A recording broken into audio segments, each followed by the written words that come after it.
Hello, friends.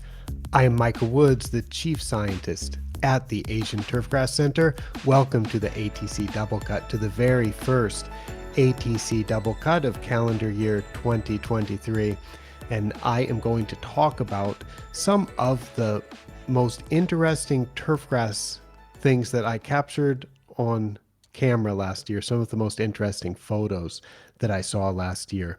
Before we get into that post, I want to remind you that there are regular updates about all kinds of turfgrass information that I post on my website at asianturfgrass.com. Last year, I think there were about 68 blog posts, something like that. And there are a few other pages that are new, but in general, you could expect something new. It comes in spurts, but sometimes it's 3 per week, sometimes it's 4 per week, sometimes it's one new update every 2 weeks or something. Things that I think are worth sharing, and that's what I talk about on this show. But sometimes it's good to read it, and if you are interested in looking at some of this reference material that is hundreds of posts now, so it's not just the new ones, but sometimes you'll find some of the old material might be useful. You can find that at asianturfgrass.com. I encourage you to check that out and use the search feature on that website to find information on a wide range of topics. I want to remind you also that paceturf.org has a wealth of turfgrass information, even more than you'll find on asianturfgrass.com. And on Pace Turf, you'll find information that has a similar focus to what you'll find on the Asian Turfgrass website, but even with more detail, especially about pest control and about turfgrass diseases, turfgrass insects, and weeds and that sort of thing.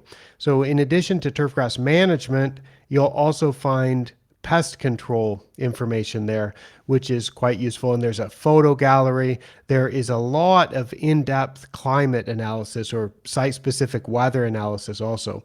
Subscribers to the Pace Turf website, which is only $275 a year for full access and a site-specific climate appraisal for your location. That is the annual fee if you want to be a Pace Turf subscriber. So I would encourage you, as you start off 2023, to check out both the Asian Turfgrass website and the paceturf.org websites to find a tremendous amount of information that can be used as decision-making tools. Basically, it's decision support information for turfgrass management. Now, to jump into the post that I'm going to talk about today, I will put a direct link to that in the show description. This is a blog post that I did at the end of the year or at the start of this year, and it has a title of Flights and Favorite Turf Photos of 2022. This is something that I found interesting to do. I think I did the first one in, I don't know, 2015 or 2016. I know that I certainly did one for 2017, and I've been doing it almost every year since. I think I've done the favorite turf photos almost every year since, but I didn't do the flights. I didn't make a flight map or bother showing one for 2020, I don't think. Certainly I did not do one for 2021 because I just did not have a very interesting flight schedule in those years. And when I didn't have such an interesting flight schedule or go so many places, I didn't see such a variety of turfgrass in those years. And I was excited this year to be able to travel again, to travel to so many different countries and continents around the world and see so many different types of grass. So I start off by showing my flight map, which had me going to Europe a few times, going to New Zealand, to Japan, to multiple countries in Asia, and to different parts of the United States. So that flight map was 56 flights. No, let's see, what was I this year? 71 flights. It was 56 flights back in 2019. In 2022, I took 71 flights, and that covered 221,000 kilometers or 137,536 miles. I only wish that those could all be on one airline so I could get all of the miles on that one airline, but generally uh, I I fly with what is going to work best for the destination that I'm going to. So that was my flight map. I enjoy making that. And this episode, because I'm showing pictures, I'm going to have to try to be very descriptive for those of you who are just listening to this. But this might be one that you'll want to check out on YouTube, or just go to check out the blog post and see these pretty pictures, because I think these pictures are interesting and they may spark a thought or two about some turfgrass management issues at your facility. So I start off by showing the flight map, and then I jump into the photos. The first photo that I chose as one of my favorite turf photos of the year was from, actually, it's a capture from a video that I took. I was at the Catalunya Championship, which is held at Camiral Health and Wellness, formerly known as PGA Catalonia. And I was taking a video at sunrise, and the staff member who was coming out to cut the cup walked out onto the green and started cutting the cup. And I realized, wow, what a beautiful sunset that, sunrise that was. And so I took uh, a video of that, and the picture is a nice picture too, because my new camera shoots in 4K. So I believe I was shooting that in 4K, which is a pretty high resolution. And so the picture looks okay also. Now, these greens were superb. And this was at the end of April. It was at the end of April in 2022. And the thing that's really, really interesting to me, the reason why I went all the way there to be present at the tournament that week, and I've written a blog post about it, and I've got another video about it, so you can see some information if you're interested. But this was a tournament on the DP World Tour, the European Tour, that was held on very short notice. It was held, I believe, with just 2 or 3 months' notice, because there was another tournament, perhaps in China, perhaps in Japan. I disremember exactly how it went, but there was a tournament that was scheduled to be played, and they could not hold the tournament because of COVID restrictions in that country. And so the tournament was rescheduled to be at this venue. Now, I think when you're coming out of winter at a busy golf resort and you have to host a professional tournament on the DP World Tour on 2 months' notice, and it is winter going into springtime, you have absolutely no time to improve the conditions, because there's not enough warm temperatures for growth. You just can't, you wouldn't be able to do it. And so the turf, the course playing conditions need to be extremely good to begin with. And I expected that they were, and I wanted to go see for myself, and certainly they were. And I'm impressed at how good those conditions were. And so I was so glad to be able to capture a couple of photos that sort of show how that is.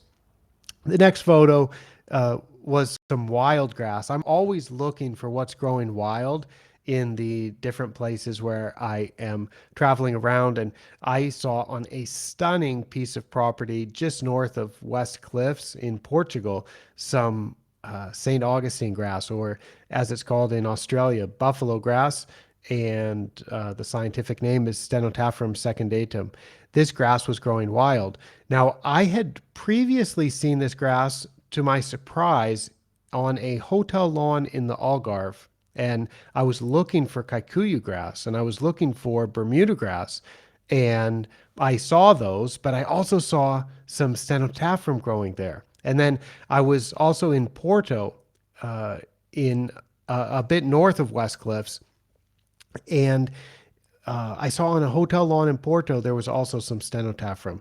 So I think it's interesting to see in these transition zone places where you can have both bentgrass growing, you could have Poa annua growing, you could have ryegrass growing, and also you can find these warm season grasses. So I like to see which grasses are growing when and where they're growing and what's growing wild. Now, Obviously, this is a warm season grass that's growing wild in this unirrigated, sandy, rocky soil on a headland looking out over the Pacific Ocean. And it is a stunning to be botanizing.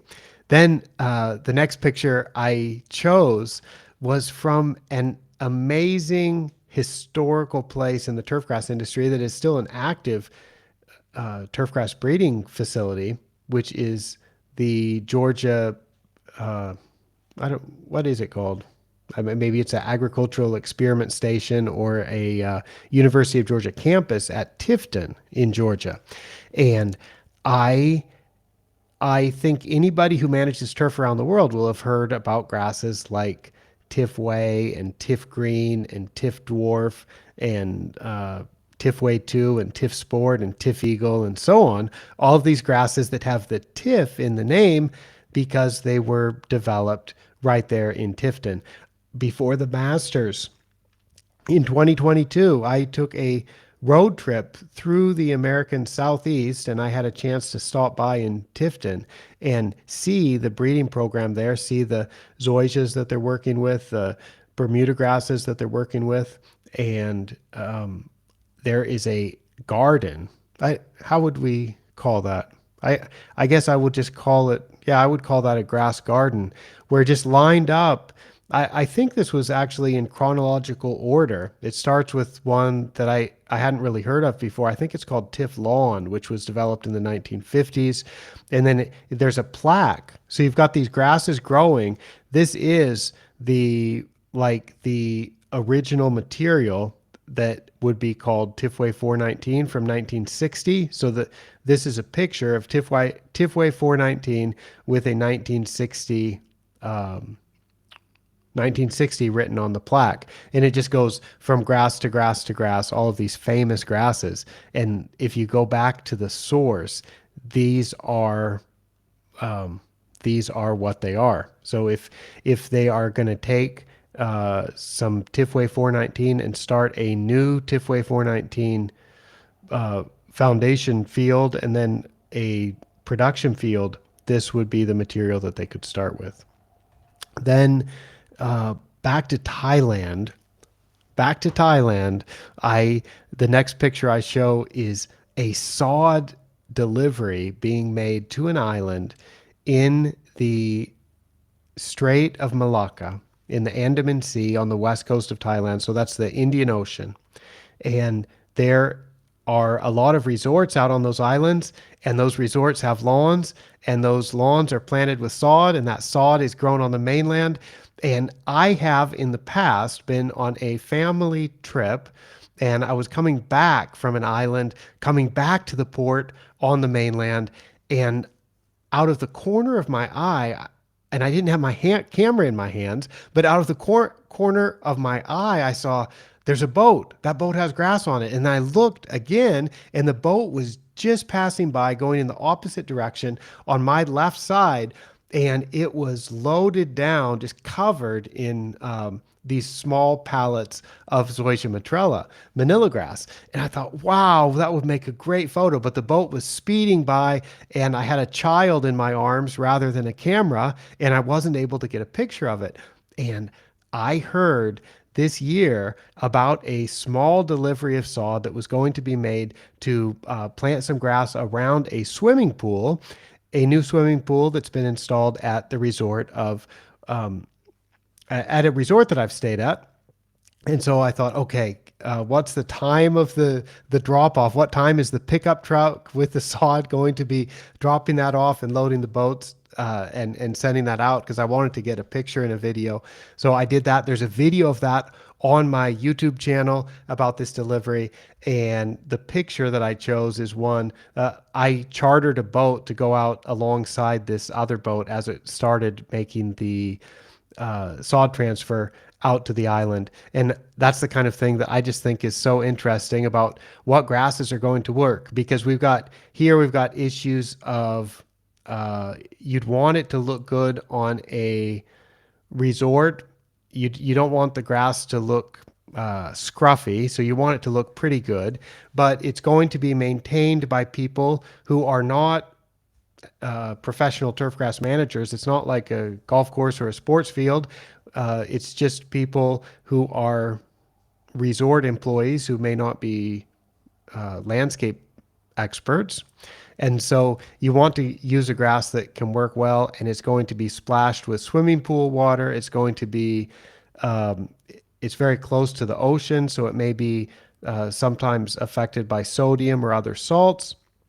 And it is also in a place with a pronounced wet and dry season, and it's also grown in a very sandy soil, so it may suffer from drought stress and salinity and so on. And this type of Manila grass, the Nuan Noi variety of Manila grass, is used all throughout Thailand and other parts of Southeast Asia, and it works really well. Although I think there are some even nicer varieties that one could use, and that's something that actually I've been doing a tiny bit of research about. The next photo is one that I really like, and it's one of the few non turfgrass photos. There's not a speck, not a blade of turfgrass in this photo, but it is quite related to turfgrass in a way because this is a picture I took from a visit to Brookside Labs in New Bremen, Ohio. Brookside Labs is one of the world's premier soil and water and plant testing laboratories, largely soil testing. And these are crucibles that are used to measure soil organic matter. And there are so many of them because it just sort of shows the scale at which this work is done. People have asked me over the years, Micah, why don't you just set up your own lab? Why don't you, why don't you just set up a lab in Thailand or, we'd like to set up a lab somewhere. How can we get started? Well, the thing is, the the equipment that you need to use, the equipment for a full service testing laboratory costs let's say it's going to be in the hundreds of thousands or millions of dollars to have the proper equipment to use. And the way uh, that you can the way that you can pay for that investment in all of that equipment is to run a lot of samples. And large laboratories in the USA are able to run a lot of samples. And this is, I think each one of those trays will have 40 or 60 or 80 or 100 crucibles on it. And there are a large number of crucibles on trays, on shelves in this picture. And I think it's kind of cool. And I love getting these data. These data are so useful to be able to know what the soil organic matter is. That's one of the things that I recommend testing for a regular soil. I think you should know what the soil pH is. You should know what the soil organic matter is. You should know what the soil phosphorus is. And you should know what the soil potassium is. So those four things for a soil nutrient analysis, those are the four key things that I think are really essential. Stuff like calcium, magnesium, sulfur, micronutrients, that sort of thing is not absolutely essential. But I would find it difficult to make a proper soil test interpretation if I didn't know what the soil pH was, or the soil organic matter, or the phosphorus, or the potassium. Back to Thailand for the next photo. This one's got a blog post too. This is a driveway. This is a driveway that I go running past when I'm at home in southern Thailand. It's not my driveway. It's not quite my neighbor. This is about 3 kilometers into a run when I head out the road in that direction. No, maybe. Gosh, I haven't been home for such a long time. I can't remember how. I think it's maybe 4.5 kilometers from my home when I just make a beeline out to this particular driveway. But it is one that I go run past multiple times per year because what this is zoysia grass that's not mowed. It's zoysia grass that's unmown, and yet when you look at it, you can see some of it looks like the some of it looks like a putting green, some of it looks like a fairway, some of it looks like an intermediate rough, and some of it looks like that no mow zoysia grass that just forms waves and clumps and bumps that you never have to mow. And this entire effect, the entire difference in appearance of the grass is simply caused by how much traffic it receives, and that traffic is received in the driveway by from motorcycles and from trucks and from foot traffic. So I think that is interesting because zoysia perhaps shows this more than other species, such a direct effect of rolling. But I think a lot of turf grasses would show something similar. If you have something that's completely unmown versus rolled so much that it dies, so you've got that whole gradient. I've talked about this before. I've talked about it with Joe Galati. I remember we talked about this the first time we met in person up in Moncton. And I said, it's nice to, sometimes it's useful to understand how something may affect grass or how something may affect anything just by doing a thought experiment and taking the thought all the way to the extreme. And this photo shows that because it, on one extreme, you have grass that's been rolled so much that it's an unsuitable turf grass surface. And the reason is because it's been rolled and has so much traffic that the soil is compacted. And that's where the tires go over it every day, where the truck comes into park. So it's, let's say it's 50% grass, 50% gravel. That's an unacceptable turf grass surface, and we could say that it has been rolled too much. So that's one extreme. And the other extreme is also a completely unacceptable turf grass surface where it has been rolled not at all, and now the height of the turf is well, it's not turf anymore. It's like that no mow grass, and it's at a height of 30 centimeters or 45 centimeters or something, and it is completely unsuitable as any type of turf grass or lawn or any kind of sporting surface, but it would be nice to hide in if you were a small rodent or a snake or a monster that devoured golf balls and kept them hidden forever. So that's the other extreme with absolutely no rolling.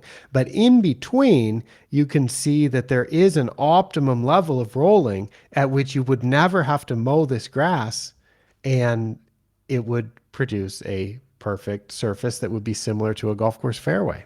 So I think that type of thing is really interesting when we can look at what's happening in nature and think about how that might have some application to the types of things that happen on a golf course.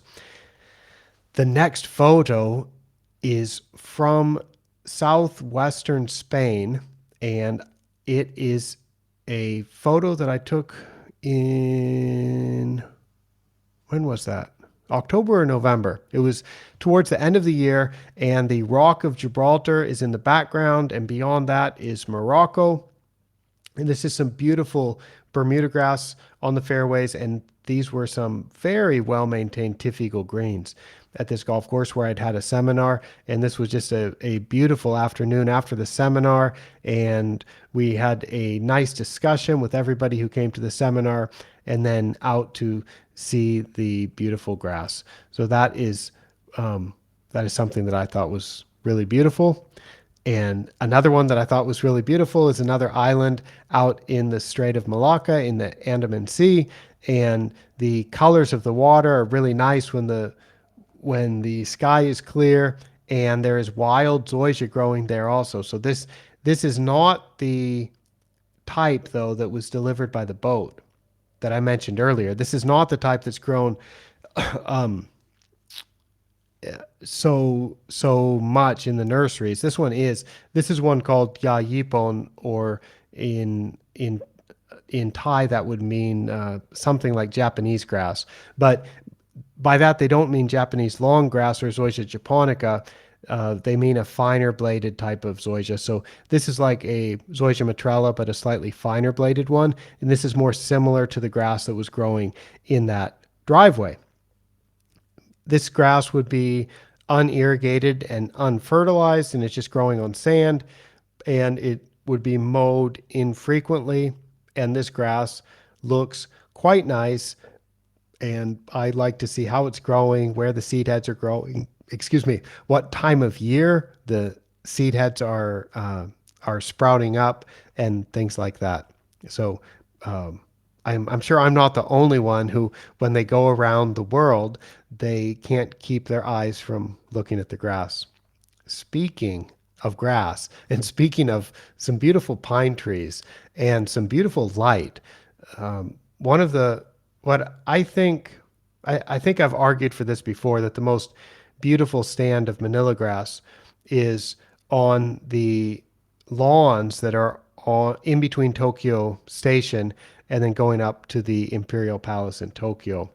This is a much larger bit of turf than I had realized, and I don't know off the top of my head how many hectares it is, but it's quite an extensive stand of turf. And this is some high quality Zoysia matrella, which is a very common grass all throughout Asia. And this grass just looks beautiful and green during the summer, and then it is just the most beautiful golden color when it's dormant in the winter. This particular photo was taken in September, so it had been raining and the grass was green. And I took this on a sunny day, and there are some expertly pruned pine trees growing in this lawn. And this is a very typical appearance for a combination of Japanese grass and Japanese pine trees. So I enjoy seeing that. And every time I'm near Tokyo Station, if I have time, I try to get over there and have a look at those lawns. I saw something I had never seen before, which I'm showing in the next photo, which is a ski slope on top of a power plant. Now, from the photo, you can't really see that this is on top of a building, but I put a link in the blog post to a website where you can click through and see about this architectural wonder, this architectural marvel, which is in Copenhagen, Denmark.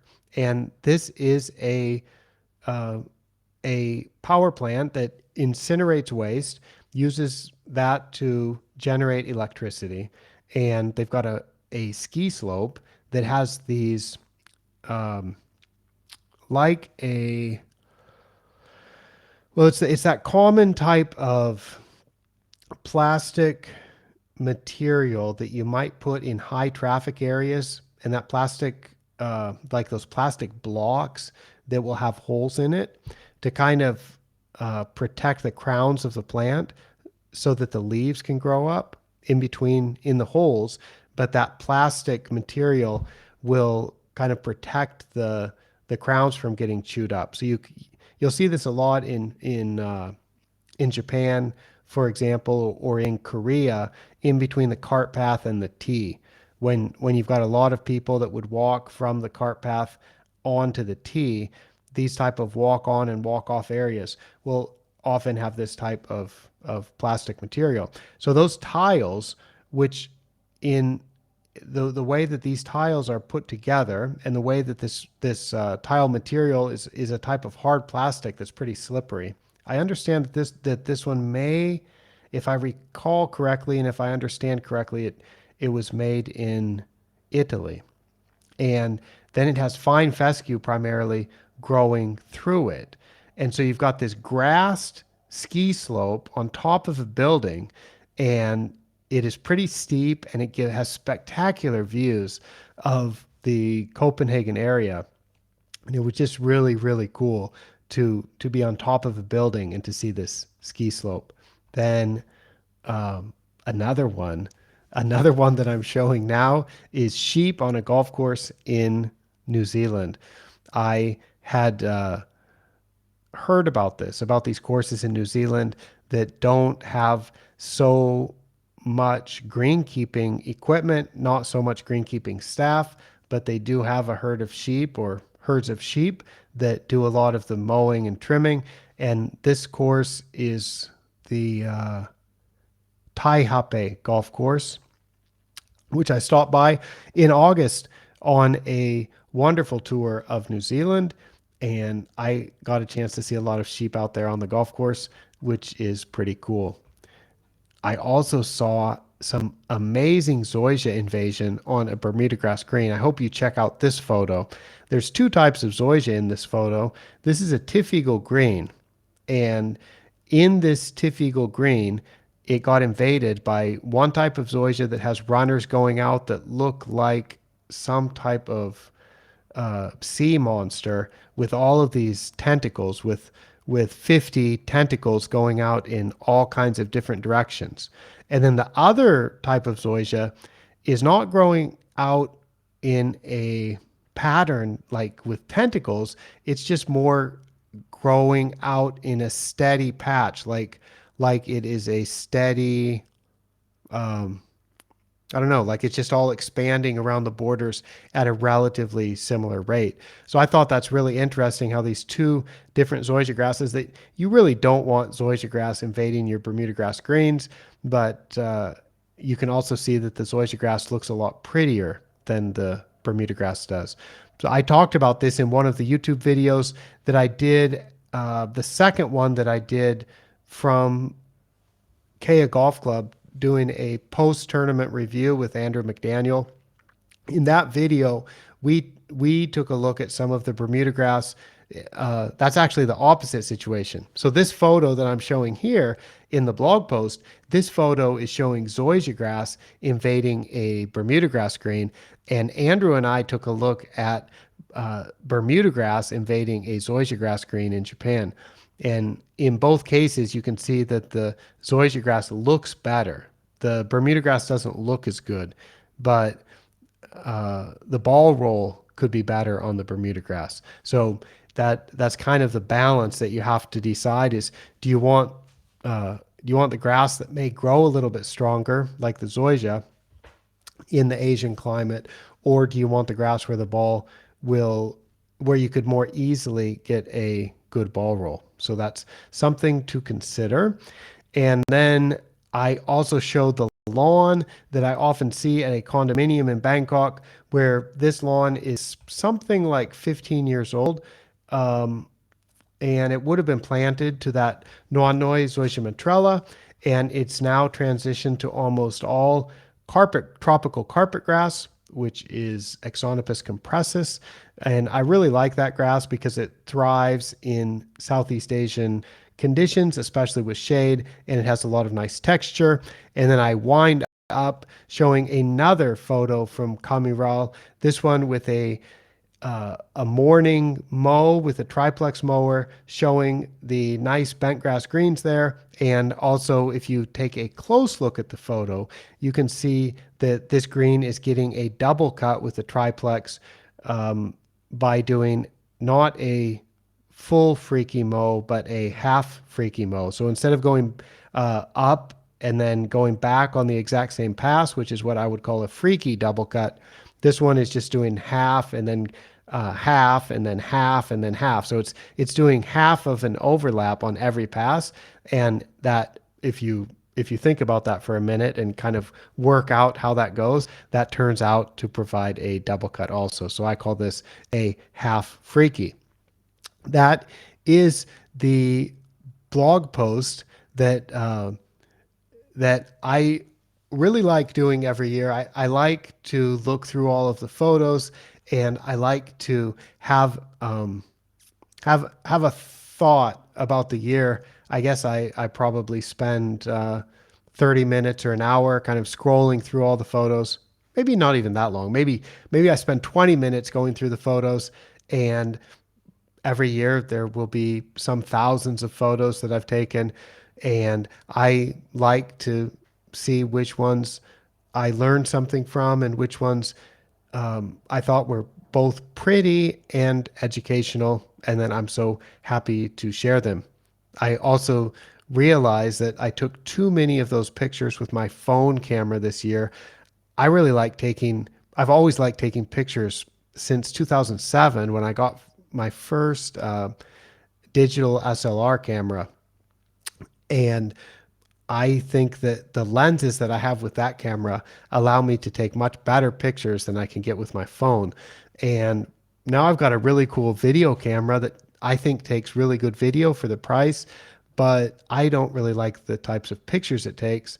So I have some repair issues. I need to get my digital SLRs fixed, but because they're also about 15 or 16 years old now, I start to think about buying a new camera, maybe a mirrorless camera, and using some nice lenses with that to hopefully get even better pictures in the future, because I am so lucky to get to see so much interesting turf grass, and I hate to be stuck somewhere uh, with a phone taking pictures. And when I think, wow, imagine if you're thinking this is the most beautiful bunker edge I've ever seen, or this is the most beautiful and clear depiction of the beneficial effect of root pruning. For example, you can imagine that where you have drought stricken turf on one side and perfect turf on the other, and when I see something like that, I want to get a really good picture of it. And I want to get multiple pictures of it from a couple of different angles and perhaps a couple of different orientations, and thinking I can do a blog post about that, or I can share that in a presentation sometime, or I can somehow use this for reference to explain to people about the benefits of this practice, or so on. And I would like to be able to do that with a better camera. So I yeah, I don't really do New Year's resolutions, but if I do shopping lists, so or wish lists. So I was recently in Japan, and I took a look at Bic Camera, which is one of my favorite. It is my favorite camera shop in Japan. It's a chain, and I took a look at some new cameras, and I thought, wow, those are nice, and also a little bit out of my price range right now. So I'm trying to figure out which camera I'm going to get that will satisfy the quality that I'm looking for, while at the same time not costing more than a new computer. So anyway, thank you for your interest in these topics. I promise to be back again soon with another interesting episode where we'll talk about some more turfgrass topics. For now, I will be done with this episode. I will sign off for ATC from Bangkok, Thailand. I am Micah Woods.